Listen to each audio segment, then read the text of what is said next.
This forsaken place could come in countless forms. Geologist Charles Brophy had endured the savage splendour of this terrain for years, and yet nothing could prepare him for a fate as barbarous and unnatural as the one about to befall him. As Brophy's 4 huskies pulled his sled of geologic sensing equipment across the tundra, the dog suddenly slowed, looking skyward. "What is it, girls?" Brophy asked, stepping off the sled. Beyond the gathering storm clouds, a twin-rotor transport helicopter arched down low, hugging the glacial peaks with military dexterity. "That's odd," he thought. He never saw helicopters this far north. The aircraft landed 50 yards away, kicking up a stinging spray of granulated snow. His dogs whined, looking wary. When the chopper doors slid open, 2 men descended. They were dressed in full weather whites, armed with rifles, and moved towards Brophy with urgent intent. "Dr. Brophy," one called. The geologist was baffled. "How did you know my name? Who are you?" "Take out your radio, please." "I'm sorry." "Just do it." Bewildered, Brophy pulled his radio from his parka. "We need you to transmit an emergency communique. Decrease your radio frequency to 100 kilohertz. 100 kilohertz. Brophy felt utterly lost. Nobody can receive anything that low. "Has there been an accident?" The second man raised his rifle and pointed it at Brophy's head. "There's no time to explain. Just do it." Trembling, Brophy adjusted his transmission frequency. The first man now handed him a note card with a few lines typed on it. "Transmit this message. Now." Brophy looked at the card. "I don't understand. This information is incorrect. I didn't." The man pressed his rifle hard against the geologist's temple. Brophy's voice was shaking as he transmitted the bizarre message. "Good," the first man said. "Now get yourself and your dogs into the chopper." At gunpoint, Brophy manoeuvred his reluctant dogs and sled up a skid ramp into the cargo bay. As soon as they were settled, the chopper lifted off, turning westward. "Who the hell are you?" Brophy demanded, breaking a sweat inside his parka. "And what was the meaning of that message?" The men said nothing. As the chopper gained altitude, the wind tore through the open door. Brophy's 4 huskies, still rigged to the loaded sled, were whimpering now. "At least close the door," Brophy demanded. "Can't you see my dogs are frightened?"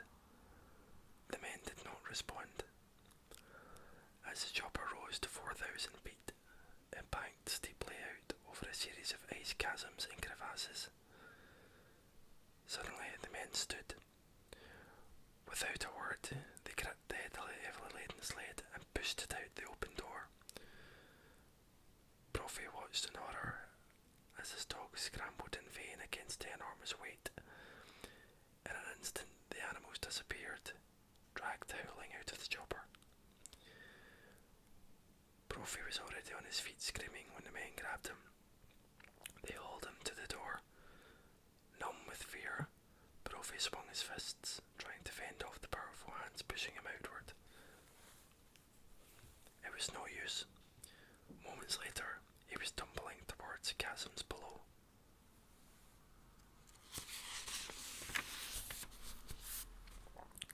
Chapter 1. Toulouse restaurant, adjacent to Capitol Hill, boasts a politically incorrect menu of baby veal and horse carpiato, making it an ironic hotspot for the quintessential Washingtonian power breakfast. This morning Toulouse was busy. A cacophony of clanking silverware, espresso machines, and cell phone conversations. The maitre d' was sneaking a sip of his morning Bloody Mary when a woman entered. He turned with a practised smile. morning, he said, "May I help you?" The woman was attractive, in her mid-30s, wearing grey pleated flannel pants, conservative flats, and an ivory Laura Ashley blouse. Her posture was straight, chin raised ever so slightly, not arrogant, just strong. The woman's hair was light brown and fashioned in Washington's most popular style, the anchor woman, a lush feathering curled under the shoulders, long enough to be sexy, but short enough to remind you she was probably smarter than you. "I'm a little late," the woman said, her voice unassuming. "I have a breakfast meeting with Senator Sexton." The maitre d' felt an unexpected tingle of nerves. Senator Sedgwick Sexton. The senator was a regular here, and currently one of the country's most famous men. Last week, having swept all 12 Republican primaries on Super Tuesday, the senator was virtually guaranteed his party's nomination for President of the United States. Many believed the senator had a superb chance of stealing the White House from the embattled president next fall. Lately, Sexton's face seemed to be on every national magazine. His campaign slogan plastered all over America: "Stop spending, start mending." "Senator Sexton is in his booth," the maitre d' said. "And you are?" "Rachel Sexton, his daughter." How foolish of me, he thought. The resemblance was quite apparent. The woman had the senator's penetrating eyes and refined carriage, that polished air of resilient nobility. Clearly the senator's classic good looks had not skipped generations, although Rachel Sexton seemed to carry her blessings with a grace and humility her father could learn from. "A pleasure to have you, Miss Sexton." As the maitre d' led the senator's daughter across the dining area, he was embarrassed by the gauntlet of male eyes following her, some discreet, others less so. Few women dined at Tulo's, and even fewer looked like Rachel Sexton. "Nice body," one diner whispered. Sexton already found himself a new wife. "That's his daughter, you idiot," another replied. The man chuckled. Knowing Sexton, he'd probably screw her anyway. When Rachel arrived at her father's table, the senator was on his cell phone talking loudly about one of his recent successes. He glanced up at Rachel only long enough to tap his card to her and remind her that she was late. "I missed you too," Rachel thought. Her father's first name was Thomas, although he'd adopted his middle name long ago. Rachel suspected it was because he liked the alliteration. Senator Sedgwick Sexton. The man was a silver-haired, silver-tongued political animal who had been anointed with the slick look of a soap opera doctor, which seemed appropriate considering his talents of impersonation. "Rachel," her father clicked off his phone and stood to kiss her cheek. "Hi, Dad." She did not kiss him back. "You look exhausted." "And so it begins," she thought. "I got your message. What's up?" "I can't ask my daughter out for breakfast." Rachel had learned long ago that her father seldom requested her company unless he had some ulterior motive. Sexton took a sip of coffee. "So, how are things with you?" "Busy. I see your campaign's going well." "Oh, let's not talk business." Sexton leaned across the table, lowering his voice. "How's that guy the State Department has set you up with?" Rachel exhaled, already fighting the urge to check her watch. "Dad, I really haven't the time to call him, and I wish you'd stop trying to. You've got to make time for the important things, Rachel. Without love, everything else is meaningless." A number of comebacks came to mind, but Rachel chose silence. Being the bigger person was not difficult when it came to her father. "Dad, you wanted to see me. You said this was important." "It is." Her father's eyes studied her closely. Rachel felt part of her defences melt away under his gaze, and and she cursed the man's power. The senator's eyes were his gift, a gift Rachel suspected would probably carry him to the White House. On cue, his eyes would well with tears, and then, an instant later, they would clear, opening a window to an impassioned soul, extending a bond of trust to all. It's all about trust, her father always said. The senator had lost Rachel's years ago, but he was quickly gaining the country's. I have a proposition for you, Senator Sexton said. Let me guess, Rachel replied, attempting to refortify her position. Some prominent divorcee looking for a young wife. Don't kid yourself, honey. You're not that young anymore. Rachel felt the familiar shrinking sensation that so often accompanied meetings with her father. I want to throw you a life raft, he said. I wasn't aware I was drowning. You're not. The president is. You should jump ship before it's too late. Haven't we had this conversation? Think about your future, Rachel. You can come work for me. I hope that's not why you asked me to breakfast. The senator's veneer of calm broke ever so slightly. Rachel, can't you see that your working for him reflects badly on me and on my campaign? Rachel sighed. She and her father had been through this. Dad, I don't work for the president. I haven't even met the president. I work in Fairfax, for God's sakes. Politics is perception, Rachel. It appears you work for the president. Rachel exhaled, trying to keep her cool. I worked too hard to get this job, Dad. I'm not quitting. The senator's eyes narrowed. You know, sometimes your selfish attitude really... Senator Sexton, a reporter materialised beside the table. Sexton's demeanour thawed instantly. Rachel groaned and took a croissant from the basket on the table. Ralph Sneeden, the reporter said, Washington Post. May I ask you a few questions? The senator smiled, dabbing his mouth with a napkin. My pleasure, Ralph, but just make it quick. I don't want my coffee getting cold. The reporter laughed on cue. Of course, sir. He pulled out a minute recorder and turned it on. Senator, your television ads call for legislation ensuring equal salaries for women in the workplace, as well as for tax cuts for new families. Can you comment on your rationale? Sure. I'm simply a huge fan of strong women and strong families.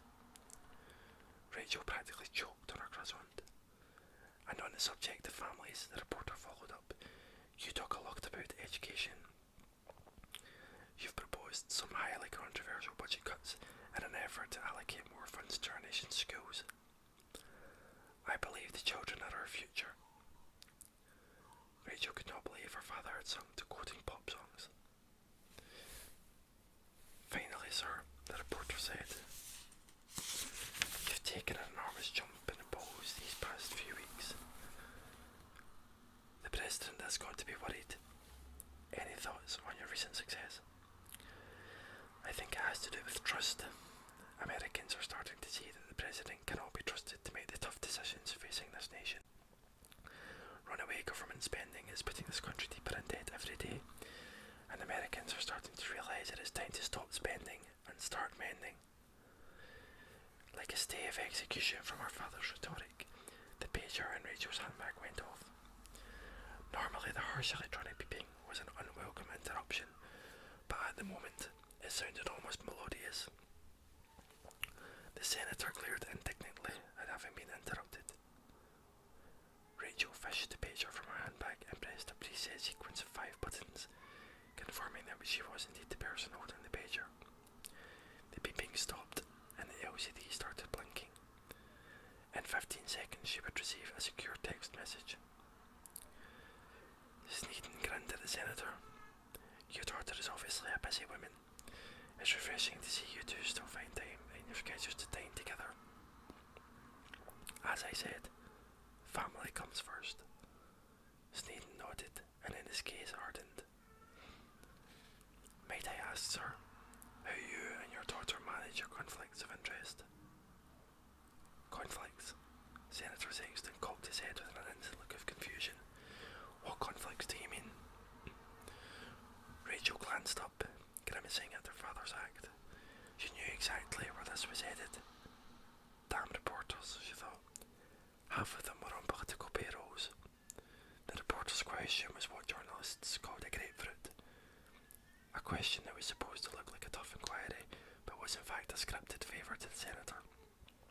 a slow, low pitch that her father could line up and smash out of the park, clearing the air about a few things.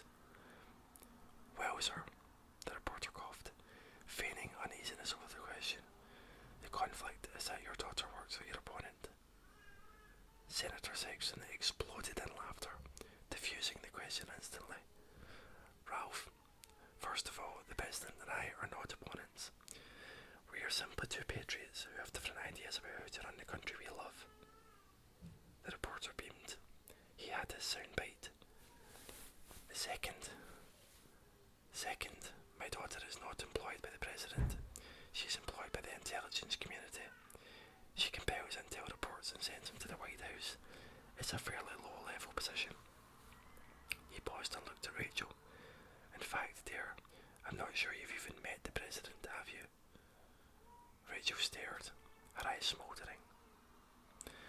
The beeper chirped, drawing Rachel's gaze to the incoming message on the LCD screen. RPRT DIRNRO stat. She deciphered the shorthand instantly and frowned. The message was unexpected and was certainly bad news. At least she had her exit cue. Gentlemen, she said, it breaks my heart, but I have to go. I'm late for work. Miss Sexton, the reporter said quickly, before you go, I was wondering if you could comment on the rumours that you called this breakfast meeting to discuss the possibility of leaving your current post to work for your father's campaign. Rachel felt like someone had thrown hot coffee in her face. The question took her totally off guard. She looked at her father and sensed in his smirk that the question had been prepped. She wanted to climb across the table and stab him with a fork. The reporter shoved the recorder into her face. Miss Sexton. Rachel locked eyes with the reporter. Ralph, or whoever the hell you are, get this straight. I have no intention of abandoning my job to work for Senator Sexton, and if you print anything to the contrary, you'll need a shoehorn to get that recorder out of your ass. The reporter's eyes widened. He clicked off his recorder, hiding a grin. Thank you both. He disappeared. Rachel immediately regretted the outburst. She had inherited her father's temper, and she hated him for it. Smooth, Rachel, very smooth. Her father glared disapprovingly. You do well to learn some poise.